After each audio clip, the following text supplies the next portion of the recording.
Assalamualaikum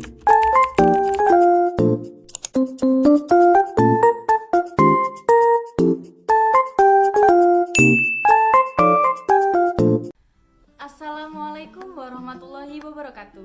Perkenalkan, nama saya Mauriska Keil Malasapire dengan NIM 191040300 dari Prodi PIAUD. Nah, saya mahasiswa dari UIN Sunan Kalijaga, Yogyakarta. Baik, pada sore hari ini saya akan mewawancarai salah satu dosen atau tenaga pengajar di salah satu universitas, yaitu Universitas Darussalam Gontor. Nah, berikut video bersama salah satu dosen di Universitas Darussalam. Sekarang kita sudah bersama dosen Universitas Darussalam, yaitu Al-Ustadz Dr. Mulyono Jamal MA.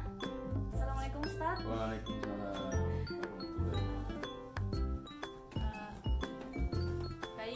Pada sore hari ini kita akan berbincang-bincang sedikit tentang biografi antum selama mengajar di Gontor hingga menjadi dosen di Universitas Darussalam Gontor. Nah, terima kasih Mbak. Ini kalau saya ditanya tentang pengalaman saya menjadi tenaga pendidik di Pondok Modern Darussalam Gontor sampai sekarang itu ya cukup panjang. Ceritanya saya dulu dimulai dari saya masuk di Kuliatul Muallimin Al-Islamiyah tahun 1974, kemudian tamat tahun 1976, kemudian dari situ saya diangkat atau ditunjuk menjadi guru di KMI sekaligus kuliah di IPD, pada itu namanya IPD, Institut Pendidikan Darussalam, yang sekarang menjadi UIDA.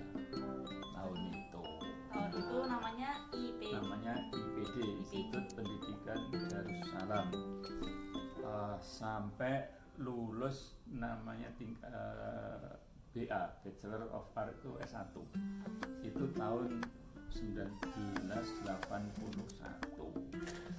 Dan saya terus sampai dari tahun itu terus mengajar di KMI, Kuliatul Muallimin Al-Islamiyah di Gontor, sampai tahun belakangan ini, sampai tahun 2021 saya masih jadi guru di KMI. Tetapi kemudian pada tahun 1983, tidak salah, saya sudah mulai dilibatkan menjadi asisten dosen di IPD pada waktu itu. 1983 mengajar di IPD dalam mengajar mata kuliah bahasa Arab diantaranya, dan ada lagi materi dalam belajar di Fakultas Usuluddin itu namanya materi tentang al-bid'ah wal khurafat, bid'ah dan khurafat, itu pelajaran di Usuluddin. banyak berarti pelajaran di situ ya. Banyak. Nah, selain di IPD, saya terus masih mengajar di KMI dalam pelajaran-pelajaran Dirosah Islamiyah. Ada bahasa Arab, ada fikih, usul fikih, ada mustalah hadis, ada juga ilmu yang lain, itu ada bahasa Arab juga ya. Ada mantik. Nah, mantik itu logika, pelajaran logika itu juga mengajar di KMI itu sampai 2021. Kemudian dari tahun itu juga sebenarnya saya sejak tahun 1980 itu selain mengajar di KMI, saya juga mengajar di Madrasah Ibtidaiyah. Madrasah sore, madrasah diniyah sore diniyah. anak-anak itu dari tahun 1980 sampai tahun 2000. Nah, baru berhenti saya tahun Cukup lama ya? 20 lama 20 tahun 20 sampai tahun. juga menjadi kepala madrasah juga di situ. Di antara tahun 80 sampai tahun 2000 itu ada tahun-tahun yang saya menjadi kepala madrasah juga di situ. Hebat sekali Bapak Mulyono. Kemudian perjalanan saya di mengajar di Unida itu berlanjut sampai pada tahun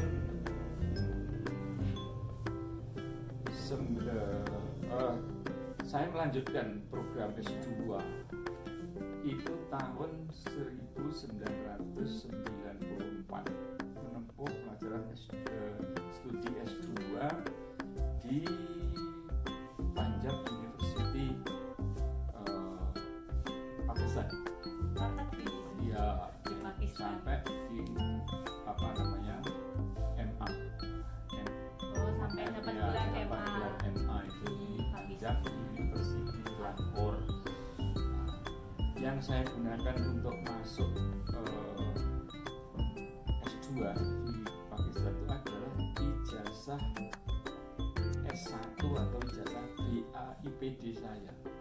Jadi di IPD itu dapat gelar BA, Bachelor of Art. Nah, gelar BA, ijazah BA itu bisa untuk masuk ke S2 di Punjab University. Itu tahun 1994 sampai selesai 1996. Nah, setelah itu balik ke pondok lagi, ya mengajar, termasuk ya mengajar di ketika itu Unida atau IPD berubah namanya menjadi Institut Studi Islam Darussalam. Dan di antara tahun-tahun itu 98 kemudian tahun 99 saya pernah menjabat di Unida itu di IPD pada waktu itu menjabat sebagai dekan Fakultas Syariah. Dekan Fakultas Syariah Institut Studi Islam Darussalam sampai tahun 1999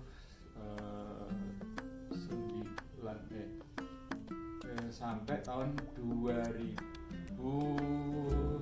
bukan 2000 saya lupa tahunnya itu mungkin sampai tahun 2005 atau 2006 dengan Fakultas Syariah. Kemudian setelah itu saya pernah juga menjabat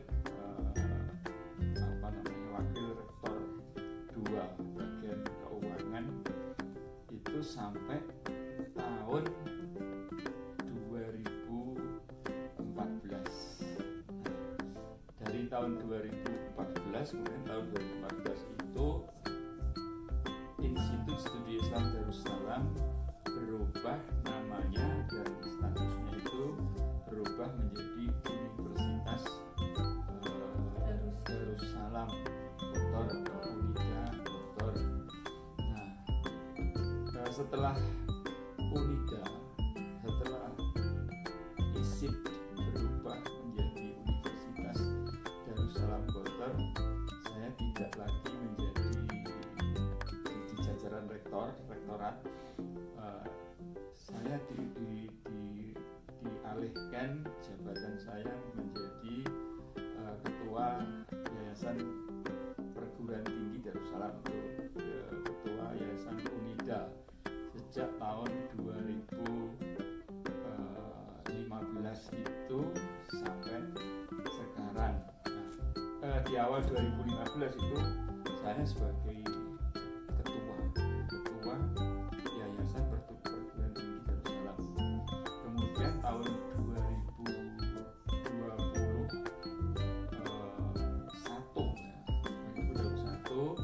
berubah susunan pengurusnya, saya menjadi ketua umum Yayasan Perguruan Tinggi Darussalam. Karena yang ketua umum yang dulu juga berpindah jabatannya menjadi salah satu pimpinan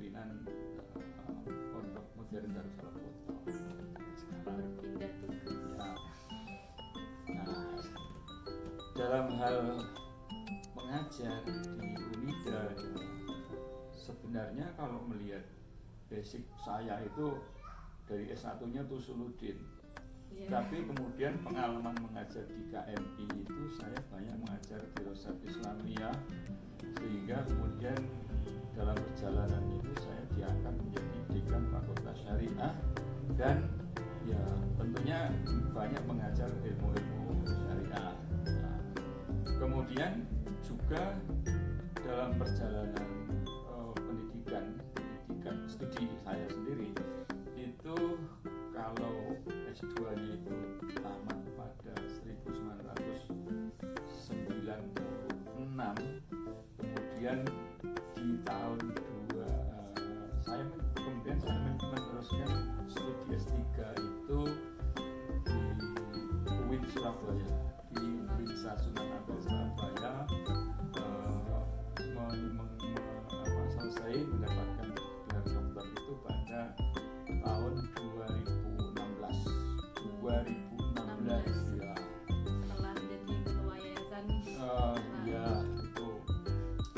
Kemudian kegiatan terus yang mengajar di Unida itu terutama saya mengajar di Fakultas Syariah, makanya itu di Fakultas Syariah, tapi juga karena basic saya itu di Rosat Islamiyah, juga ada ilmu bahasa Arab dan sebagainya, pernah juga mengajar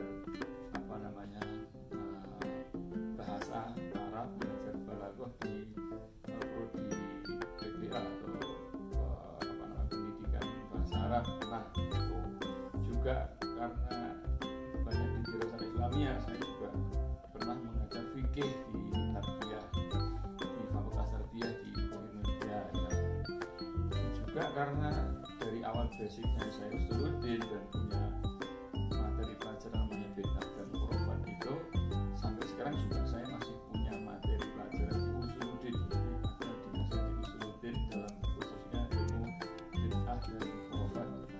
Tapi yang banyak yang jelas saya dalam hal dosen itu, saya sebagai dosen ahli yang bersertifikat pendidik dosen dalam bidang ilmu usul fikih. Itu usul fikih ya, jadi sertifikat dosen saya adalah sertifikat dalam bidang keahlian ilmu usul fikih. Nah, sehingga sampai sekarang ini juga selain mengajar di S1, saya juga kemudian dimasukkan di dalam dosen atau tenaga pengajar di program Pascasarjana Hukum Ekonomi Syariah dalam materi seputar usul fikih, yaitu materi usul fikih dan materi qawaid al-fiqhiyah di Pascasarjana Hukum Ekonomi Syariah Universitas Darussalam Gontor atau Unida Gontor sampai sekarang. Itu perjalanan sebagai pendidik seperti itu. Mungkin perlu dicatat ya Mbak. Jadi saya sebenarnya ketika menjadi pengajar di KMI atau KMI itu tingkat Sanawiyah Aliyah, itu saya benar-benar sangat menikmati sekali jadi mengajar. Jadi guru KMI itu sangat menikmati sekali. Jadi mengajar itu betul-betul enjoy dengan mengajar KMI itu. Tapi sekarang karena mungkin pembagian tugas kami yang mungkin dosen-dosen Unida yang sudah S3 itu kemudian dikhususkan mengajar di Unida dan tidak mengajar di KMI. Padahal kalau selama ini katakanlah sejak tahun 83 itu karena guru KMI tapi juga dosen di IIPD ataupun yang berubah menjadi ISIP kemudian menjadi Unida. Kalau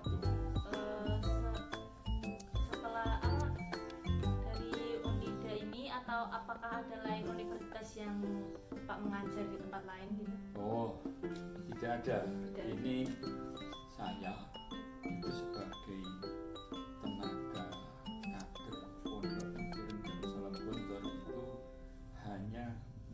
mengajar di Gontor, dan memang tidak dibenarkan untuk mengajar atau merangkap mengajar di sekolah lain atau di perguruan tinggi lain.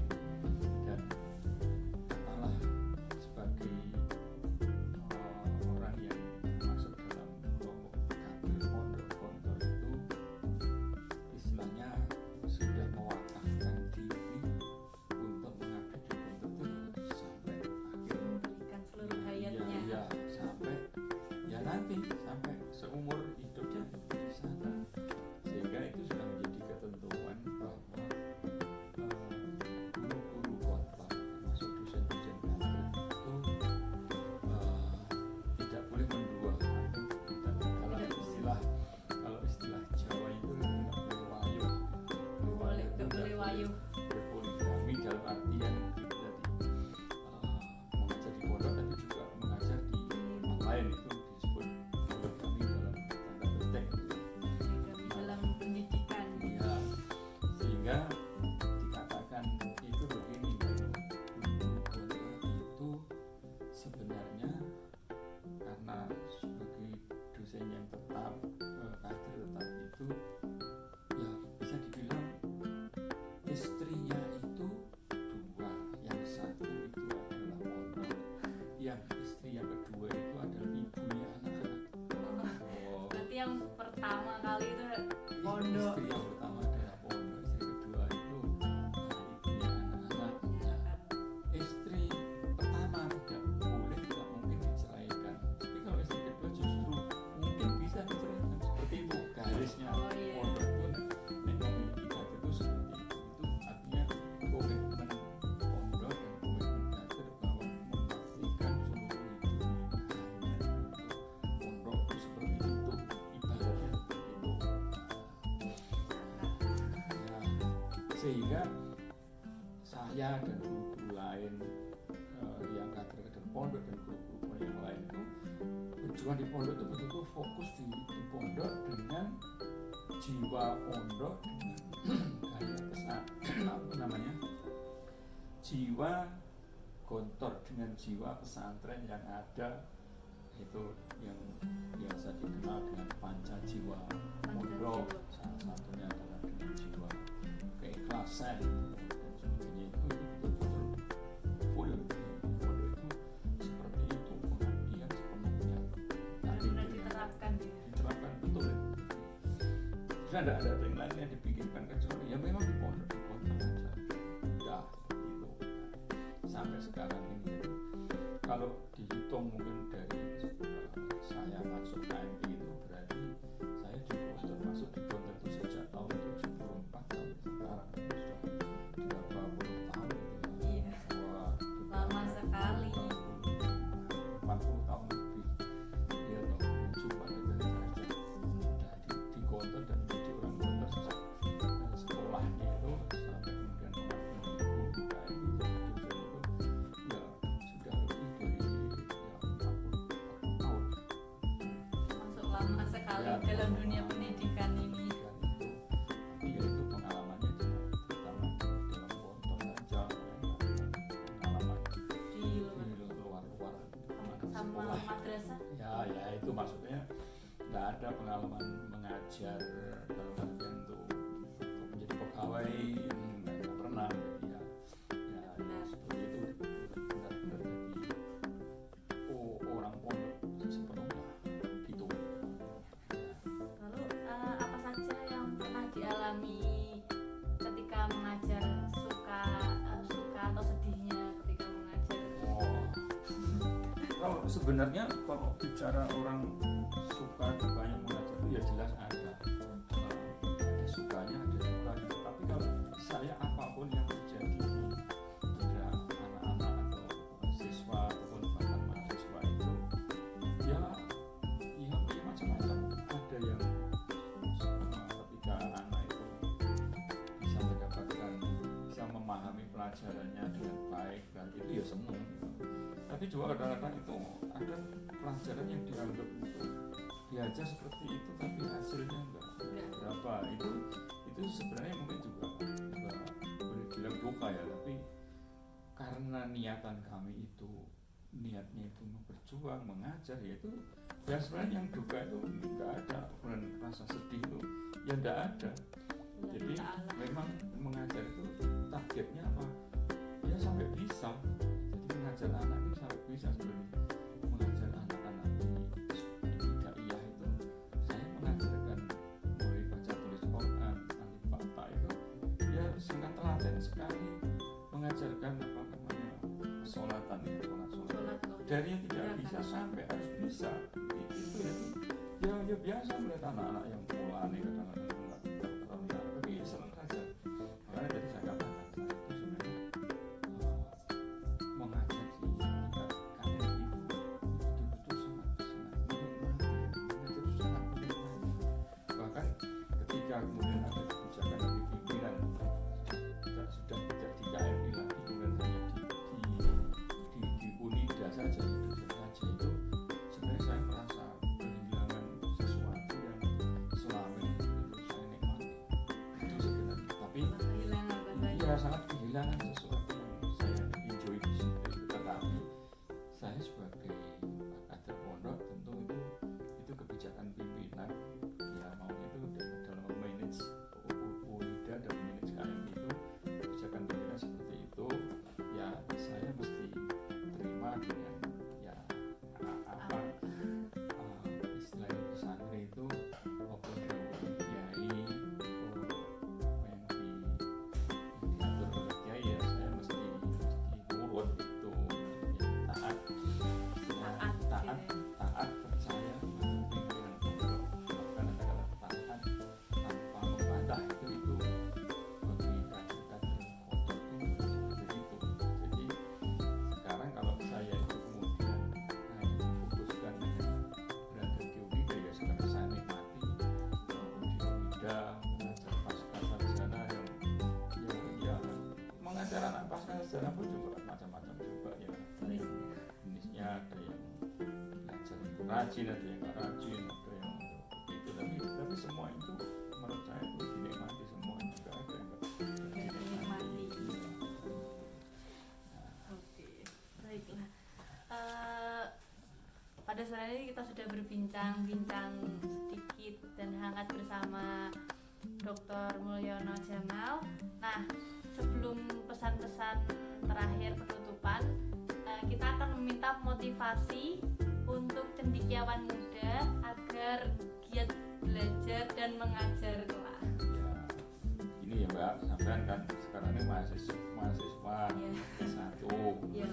itu apapun prodinya, apapun bidang studi yang dipilih itu harus betul-betul ditekuni, digeluti, ditekuni, dipelajari sampai yang sedalam-dalamnya, sehingga nanti umpamanya ini sampai menjadi guru kuliah S1 untuk apa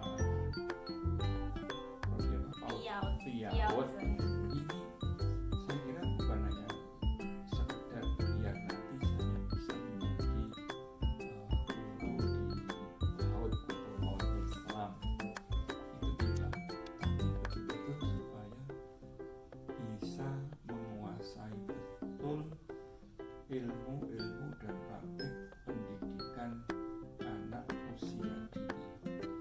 Apalagi ini kalau yang dari UIN, Universitas Islam dan PAUD-nya ini khusus PAUD iya pendidikan Islam anak usia dini ini supaya betul-betul menggali betul ya, setelah menggali bagaimana sih pendidikan Islam khusus untuk anak usia dini. Di dalam Islam itu pasti ada, di dalam Islam itu referensi segala kehidupan itu ada. Jadi salah satunya saya punya buku mungkin saya dapatkan tahun 80-an, buku namanya Tarbiyatul Aulad fil Islam, pendidikan anak-anak di dalam Islam, dikarang pengarangnya namanya Dr. Nas Mas Abdullah Nasih Ulwan, jilid bukunya itu. Saya lihat di situ itu ya jelas referensinya Islam dari sejak bagaimana pendidikan anak itu bahkan sebelum lahir ada di situ. Oh, iya.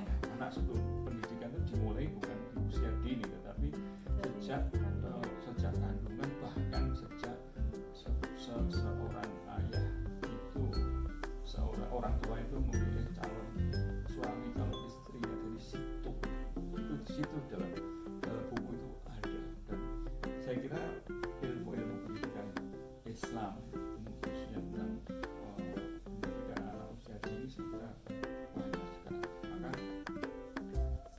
sebagai anak muda yang sekarang menekuni itu sebaiknya juga digali sedalam-dalamnya akar pendidikan Islam, sehingga nanti bahkan tidak cukup menjadi sudah tamat S1 menjadi guru PAUD, tapi juga nanti saya kira bisa dilanjut S2-nya dalam bidang itu atau dalam pendidikan Islam lebih luas lagi, bahkan nanti juga sampai S3 sampai S3 dalam bidang itu. Saya kira ada yang perlu digarap, ada yang perlu didalami sebagai orang yang ahli dalam ilmu pendidikan anak usia dini itu ada, sehingga nanti bisa saja karirnya juga berubah dari mungkin guru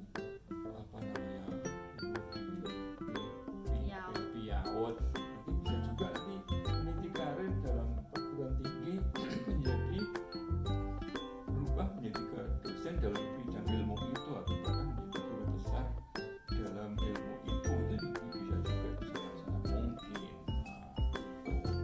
Jadi sekalian ibarat orang bercita-cita itu ya jauh sama negeri Cina.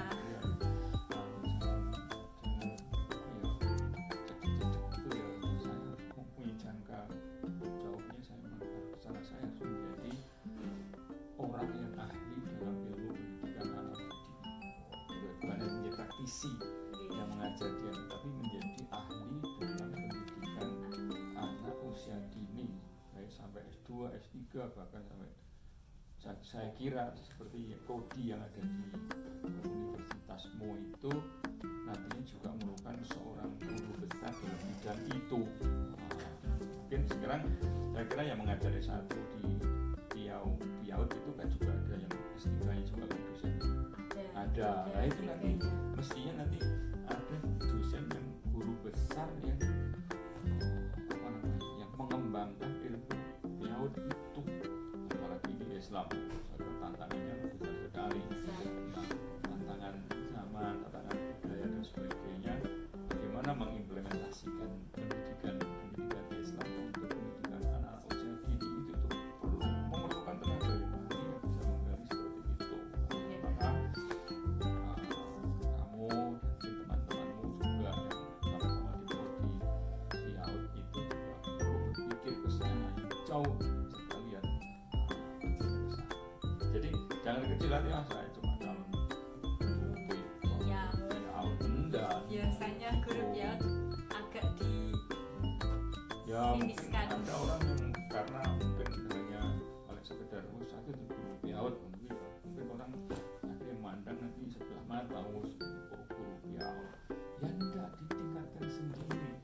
Bahwasanya dijauhkan saya harus menjadi nanti ahli atau bahkan menjadi seorang guru besar dalam khusus bidang ilmu pendidikan usia dini, ya pendidikan Islam khusus usia anak dini lah gitu.